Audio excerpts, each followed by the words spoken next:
We have been told the end of our world will occur on December 21st, 2012.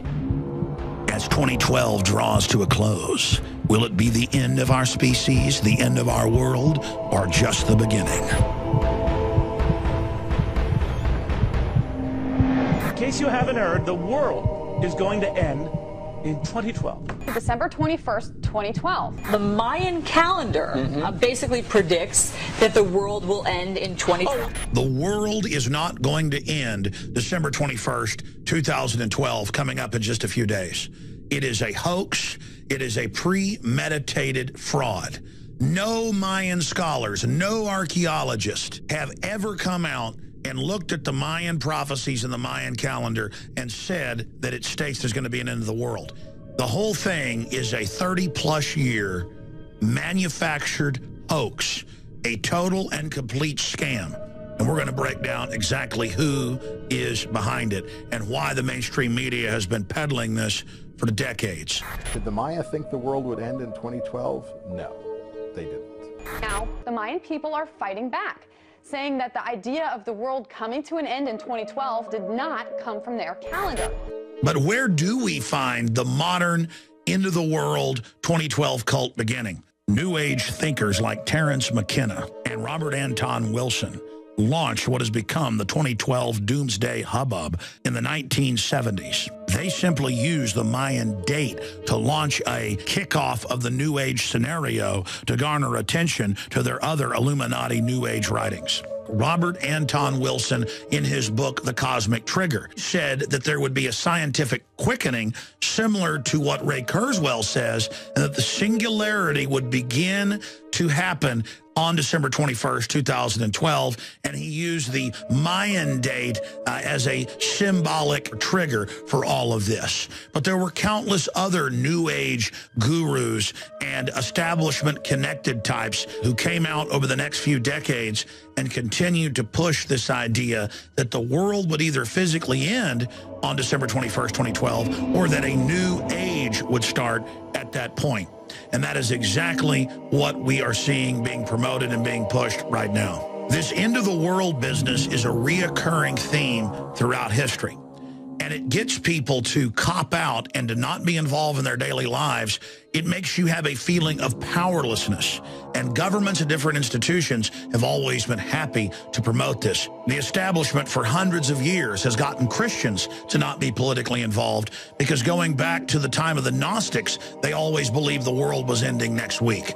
It is a total system to cop out. It is a manufactured superstition. Just as Christians are given the rapture as a reason to stand down and not fight back against corruption and evil, the New Age crowd or the hippies, the trendies, people that didn't believe in God, they needed a reason to not be involved. It is a self-fulfilling prophecy, and that's what the whole 2012 hoax is about.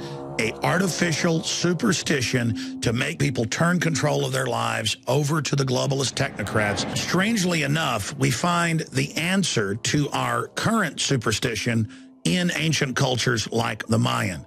And I don't just want to pick on them. This was system-wide throughout all human cultures that you would see the rise of a priest class who would say, if you don't give us the best huts, the best temples, the best food, and finally human sacrifices, the greatest thing they could demand from the general population, the giant Titan god will swallow the sun, or the snake god will swallow the sun or moon, and it will be the end of the world if you don't give the priest class total control. And that's basically what politicians in Hollywood are doing again today. It's the end of the world with terrorism. It's the end of the world with the economy. If you don't give us more control, we're going to go over the fiscal cliff. You remember Karl Rove when he told the New York Times that it doesn't matter if we lie to people, it doesn't matter if we change the political narrative tomorrow, up is down, down is up in a 1984 fashion, because we in the governing class are history's actors now. And you, the public, are in such a coma, you will just accept whatever the new reality is. So sit down and shut up. And that's what these prophets of doom are doing. They are stealing the future. They are pre-scripting what it's going to be, and then we just fall into line and believe it like they're God. Don't let these people dominate and control the future. conclusion, I want to cover some real threats that could not just destroy the human species, but could destroy this beautiful planet itself. Many top physicists and scientists are on record saying that these giant cyclotrons and superconducting supercolliders like the Hadron facility in Europe are engaged in experiments that could possibly destroy this planet. By switching on a $10 billion machine in an attempt to recreate the Big Bang. But critics are worried it will create a black hole which could swallow the Earth. Interestingly enough, CERN goes live on December 16th through the 21st. Many scientists have warned that nanotech could get out of control and create a self-replicating manufacturing system that would overtake the surface of the globe in just a matter of days. In hundreds of major studies, GMO crops that have been eaten by Americans for decades cause near total sterility, brain damage, and deformities in the different rodents that they've been fed to.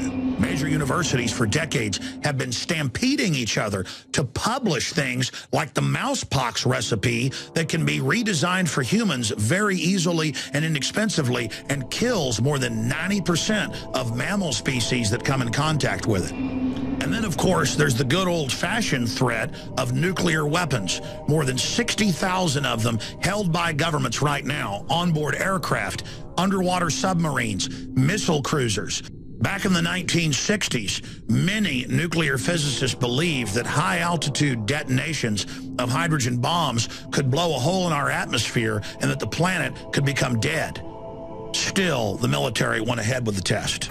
Teak, with a yield of 3.8 megatons, detonated nearly 50 miles above the surface of the Earth. The detonation created a violent magnetic disturbance in the atmosphere. And the point I'm getting at here is that the mad scientist technocratic elite that runs our planet always engages in the most destructive, reckless behavior while lecturing us that we need a world government to keep rogue states from developing dangerous chemical, biological, and radiological weapons. The seeds of our destruction may have already been sown. It is imperative that we have a serious debate about the real threats facing us and not raptures and 2012 end-of-the-world garbage. There is no way that our society, that our civilization is going to survive if people don't start really getting wise about the real threats we face.